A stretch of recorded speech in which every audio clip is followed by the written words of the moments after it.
अस्सलाम वालेकुम, आप देख रहे हैं मुबशर लुकमान यूट्यूब चैनल। भारत में मुतनाज़ शरीयत का मसला दिन ब दिन संगीन होता जा रहा है और बरतानवी जरीदे दी इकॉनमिस्ट ने भारत का मोतज़बाना चेहरा, मकरू चेहरा सब पर विजिबल कर दिया। और यही दी इकॉनमिस्ट अक्टूबर 2010 के शुमारे में इंडिया की मईशत के बारे में कहता था कि किस तरह इंडिया की मईशत चाइना को पीछे छोड़ देगी। और इंडियन इकॉनमी की तारीफ इस तरह की गई थी कि इंडिया में जो प्राइवेट कंपनीज अब बेहद मजबूत हैं और इससे मुल्क की मईशत में मजबूती आएगी। 2013 की इंतखाबी मुहिम के दौरान भी इन्होंने एक रिपोर्ट शाये की थी और इकॉनमिस्ट उस वक्त की कवर स्टोरी का मौजू था कि क्या मोदी इंडिया को बचाएंगे या तबाह कर देंगे। और फिर 2015 में द इकॉनमिस्ट ने इंडिया जोन के नाम से एक एनालिसिस पब्लिश किया और कि वज़ीर आज़म मोदी ने नौकरी, भाईचारे और मुल्क की बैन अल-अक़वामी सतह पर शोहरत का वादा किया था, लेकिन तरक्की की रफ्तार मायूसी की हद तक सुस्त है। और नरेंद्र मोदी ने ज़्यादातर ताकत अपने हाथों में रखी और अकेले आदमी के लिए तब्दीली लाना बहुत बड़ा चैलेंज होता है। लेकिन 2017 में द इकॉनमिस्ट ने अपनी रिपोर्ट में मोदी हुकूमत के 3 बरस की कारकर्दगी और मुआशी पॉलिसियों पर सख्त तनकीद भी की।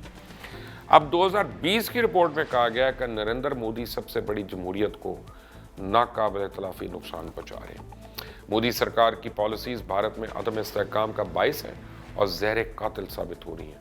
मोदी सरकार अपनी सियासी मफाद के लिए मजहबी तफरीक तकसीम का प्रचार कर रही है, जो सेकुलर भारतीय आइन की खुल्लम खुल्ला खिलाफ वर्जी है। गुज़िश्ता बरस 11 दिसंबर को मंजूर किए गए शहरियत कानून के खिलाफ बड़े पैमाने पर एहतजाज जो है वो हुकूमत पर अदम एतमाद है और भारतीय शहरियों की अक्सरियत मोदी सरकार की नई पॉलिसीज़ को रिजेक्ट कर चुकी है। लाखों अफराद मुल्क की रियासतों में एहतजाज कर रहे हैं, जिसके दौरान पुलिस के साथ झड़पों में अभी तक दर्जनों मुजाहिरीन जो हैं वो हलाक हो चुके हैं। सबसे ज़्यादा हलाकतें रियासत उत्तर प्रदेश में हुई।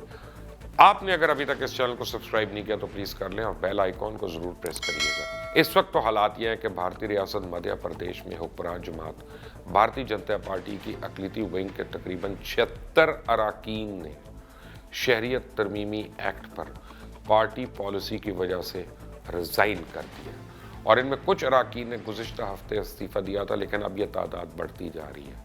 और इस्तीफ़ा देने वालों का कहना है कि अपनी बरादरी के मेंबरों को बीजेपी के लिए वोट दिलाना अब बहुत मुश्किल है।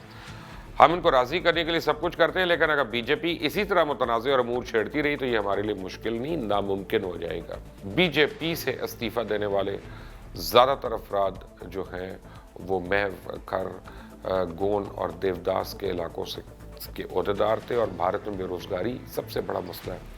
लेकिन मोदी नौजवानों को एनआरसी और सीएए की लाइन में लगाना चाहते हैं। मज़हब की बुनियाद पर तकसीम करके बीजेपी अपने वोट बैंक को तो मजबूत कर सकती है, लेकिन इस तरह के कामों से इंडिया और इंडिया की मईशत तबाह हो जाएगी। डेवोस में आलमी इक़्तिसादी फोरम के इजलास में जॉर्ज सोरोस, जो 120 मुल्कों में फ़लाई काम करने वाली तंजीम के सरबराह हैं, उन्होंने भी मोदी को तनकीद का निशाना बनाया और कहा कि जमहूरी मुआशरों की सबसे बड़ा प्रॉब्लम और ख़तरा उनमें जो होता है वो कौम परस्ती है। और सबसे बड़ा और खौफनाक धचका इंडिया में लगा है, जहाँ जमहूरी तरीके से मुंतखब नरेंद्र मोदी एक हिंदू कौम परस्त मुमलिकत कायम कर रहा है। मोदी ने कश्मीर को इज्तिमाई तौर पर महदूद कर रखा है और अब मुल्क के लाखों मुसलमानों को उनकी शरीयत से महरूम करने के लिए गामजन है। भारत में शहरी अभी तक मुतालबा कर रहे हैं कि मुतनाज़ शहरी एक्ट को वापस लिया जाए और मोदी सरकार के खिलाफ नारेबाजी हो रही है। मुख्तलिफ फनकार और अदाकार भी अपनी हुकूमत के खिलाफ बयान दे रहे हैं, लेकिन मोदी हट दर्मी पे कायम है। शहरियती बिल, 3 तलाक, राम मंदिर, बाबरी मस्जिद, आर्टिकल 370 को मनसूख करने जैसे तमाम इकदाम में चुन कर मुसलमानों को निशाना बनाया जा रहा है। और कश्मीर में कर्फ्यू को 6 महीने मुकम्मल होने वाले हैं। लोग घरों में कैद हैं। साथ ही 500 करीब सियासी रहनुमाओं को भी उनके घर और मुख्तलिफ मकामात पर नज़रबंद किया हुआ है और वो इस जुल्म के खिलाफ किसी अदालत से भी नहीं रुजू कर सकते। इसको इजहार महबूबा मुफ्ती ने भी अपनी हालिया ट्वीट में किया। कश्मीर की जेलों में कैद सियासी रहनुमाओं को मोदी हुकूमत ने धमकी दी है कि वो खामोश रहें। अगर उन्होंने अपनी नज़रबंदी को अदालत में चैलेंज किया तो इन पर पब्लिक सेफ्टी एक्ट यानी PSA लगाया जाएगा। अब भारत का अंदरूनी मामला हो या बैरूनी, हर सतह पे मोदी इंडिया के लिए ख़तरा बन गया। इस चैनल को सब्सक्राइब करें, बेल आइकॉन को प्रेस करना ना भूलिएगा ताकि ताज़ा तरीन अपडेट्स और वीडियोस आपको बर वक्त मिलती रहे। इस वीडियो को मज़ीद शेयर ज़रूर करें ताकि मोदी का बदनुमा चेहरा पूरी दुनिया को नजर आए। कमेंट्स अपनी राय जरूर दीजिएगा। अल्लाह हाफिज।